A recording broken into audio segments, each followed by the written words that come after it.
Rev up your engines!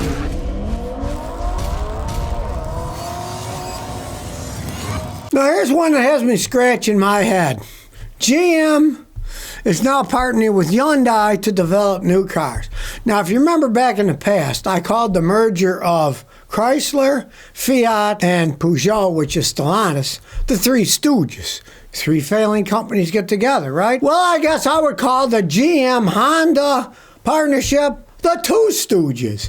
You got GM and Mary Barra, don't know what they're doing. You got Hyundai that makes crappy cars. Let's get two of them together. Let's see what garbage they can make. Now, they're saying they're sharing technology, blah, blah, blah. Well, what it really comes down to is these knuckleheads, again, are talking partly electric car, hybrid with an electric motor and a gasoline motor.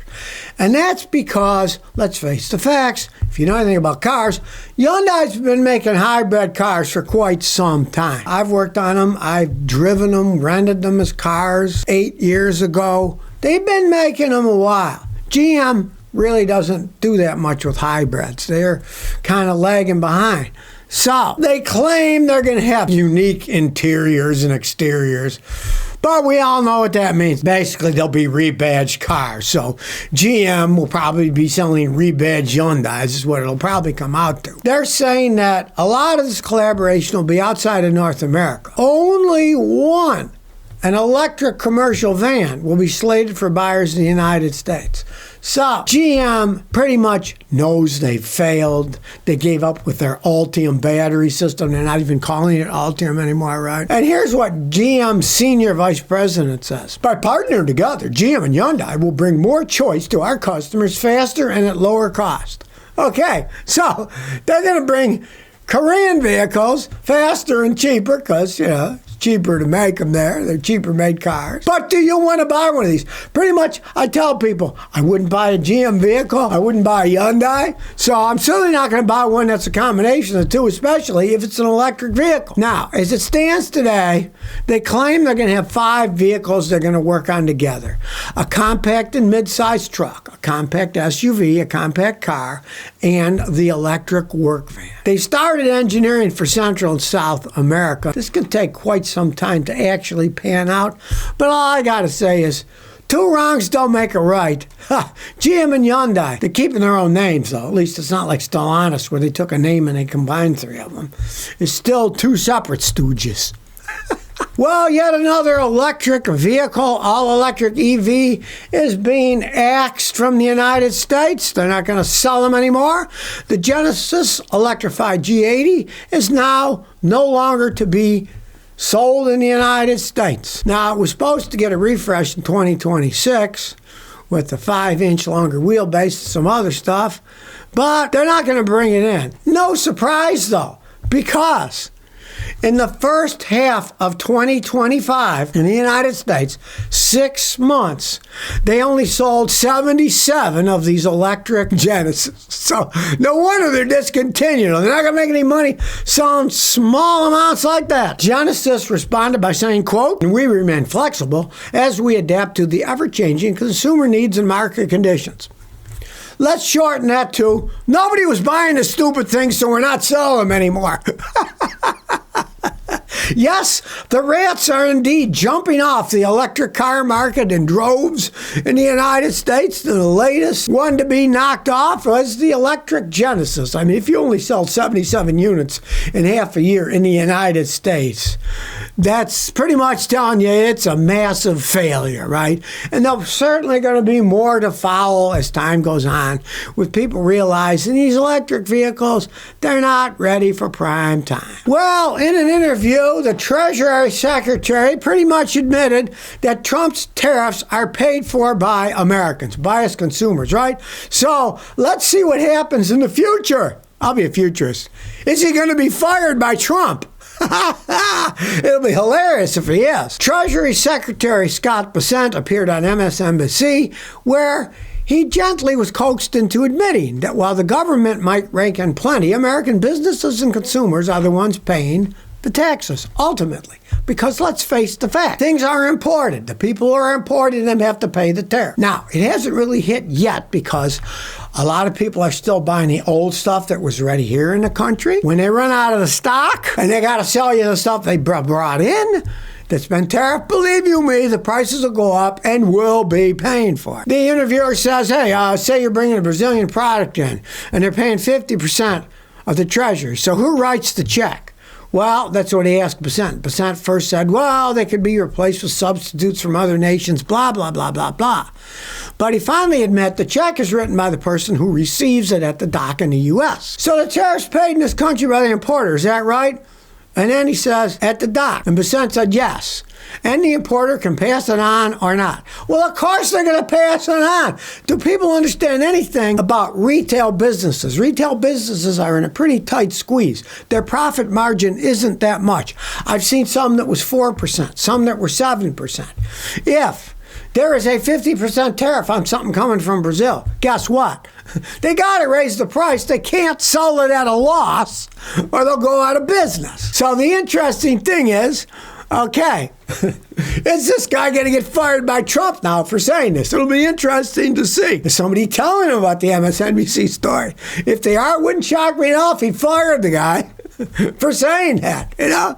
Even though it was kind of couched. Secretary of Treasury did say, quote, and the importer can pass it on or not. Well, if you run a business, you don't run a business to lose money. And if you're paying a lot more for it, you're going to have to pass it on. There's no if, ands, or buts.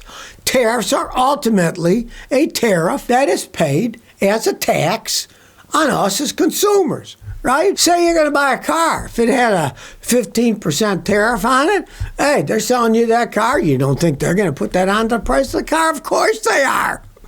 Of course they're going to add it to it. Now, it hasn't hit yet as the making of this video because there's still a lot of the old stock stuff left. But if it runs out and you're going to buy it, believe you me, you're going to start paying more for this stuff.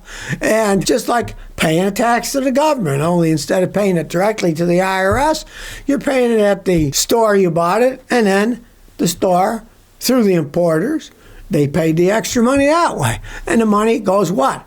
As a tariff, which is a tax to the United States government. Come on. You can't escape that fact.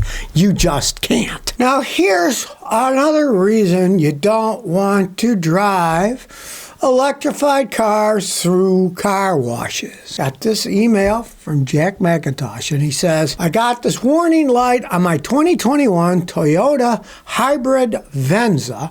We went through a car wash where they pull you through. The light came on and it says, traction battery needs to be protected. Refrain from use of the neutral position. But he says, when I put back in drive, the light went out. This is a safety precaution. You can't really leave them in neutral, like gliding.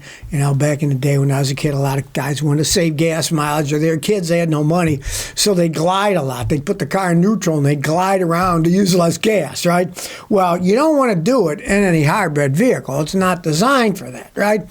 But if you have, let's say, a plug-in hybrid, most plug-in hybrids have the battery under the vehicle. All the electric cars I've ever worked on had the electric battery under the car. You go through a car wash, you notice they squirt the bottom of the car to clean the undercarriage.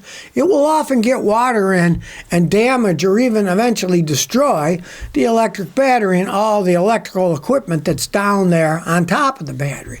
They shoot a lot of water on there. So if you got a hybrid car, especially a plug-in hybrid, it is not a good idea to use a car wash. Now, I'm against car washes anyway, because they do leave micro scratches. If you go to car washes all the time, all the dirt that's on those flappers and stuff that's flapping your car, guess what? The dirt comes off of your car, well, it goes on the guy behind you or the guys in front of you, that dirt that's on there, and the dirt scratches your car. It's micro scratches, but if you look closely in the sun on a heavily car washed car, you'll see a lot of scratches. Well, here's even another reason not to go. If you got a hybrid or a plug-in hybrid, it can screw up the electrical system. Do not use car washes with those things. I'm warning you. Well, here's an interesting email I just got from China, of all places, showing that, yes, car dealerships in China are just as sleazy as they are in the rest of the world. I get this email. It says, Scotty, this is Yang from China. I've recently bought a brand new 2025 Lexus ES200 made in Japan. I've only driven it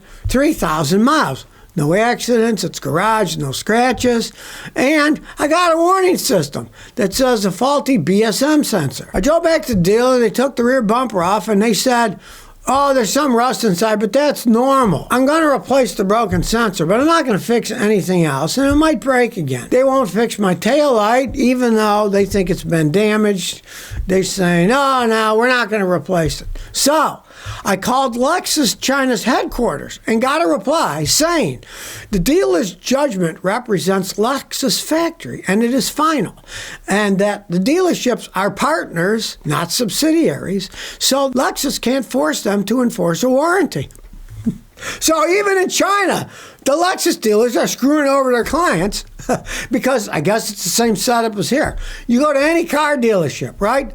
They're not a subsidiary of the company. You buy a Ford at a Ford dealer. That Ford dealer is not a subsidiary of Ford. It's a private individual. So I guess it's the same thing in China. They are just partners, independently owned, selling the Lexuses in China.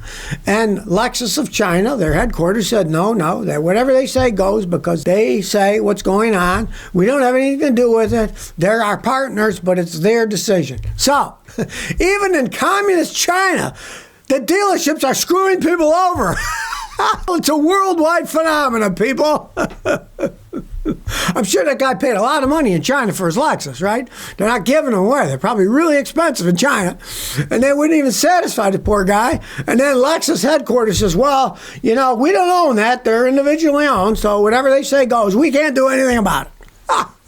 Well, old Elon's not having a good time selling his Teslas. People aren't buying them. Sales are down. Now he's launching a bid to supply electricity to British households. Tesla has formally submitted a request for an electricity license to the British energy regulator, Ofgem. Now, that could let them compete with other firms in England to supply electric battery systems for storing electricity from windmills, solar panels, right? Now, he has an immense sales slump of his Teslas in Europe.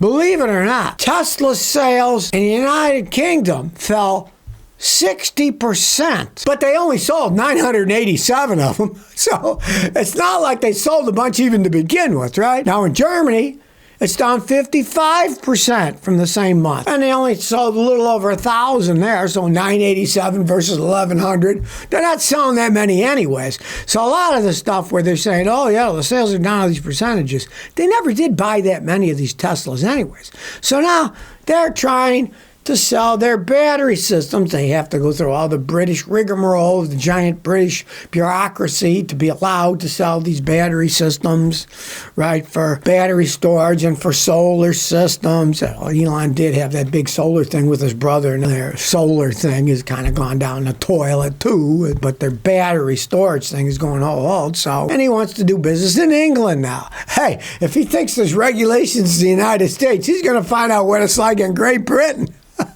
It's an even bigger rat's nest of bureaucracy. Well, finally, they're trying to do something about electrification in the United States. I don't know about buying electric cars, and hey, we need all the power to power them. Yeah, that's probably going to be way in the future that there's going to be tens of millions of electric cars on the road. But with AI, they need more power.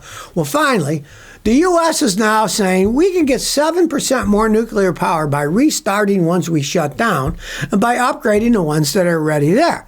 So, good idea.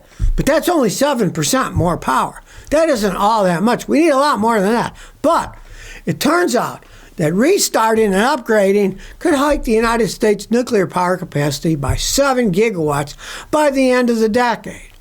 Costs a lot less than building new reactors, right? For example, Holtec International and Constellation are restarting 2 nuclear facilities with a combined capacity of 1.6 gigawatts. Now, of course, If you restart a mothballed nuclear facility, it's a faster timeline, less money to spend, but it still takes years for planning, licensing, inspections, equipment purchasing, refurbishment, workforce training, and fuel management action. It's still going to take a while. I'll give you an example of one that's already been started, show you how slow it is. A company called Holtec says they're on track to restart the 800 megawatt Palisades nuclear plant in Michigan by 2026. They announced the project in 2022.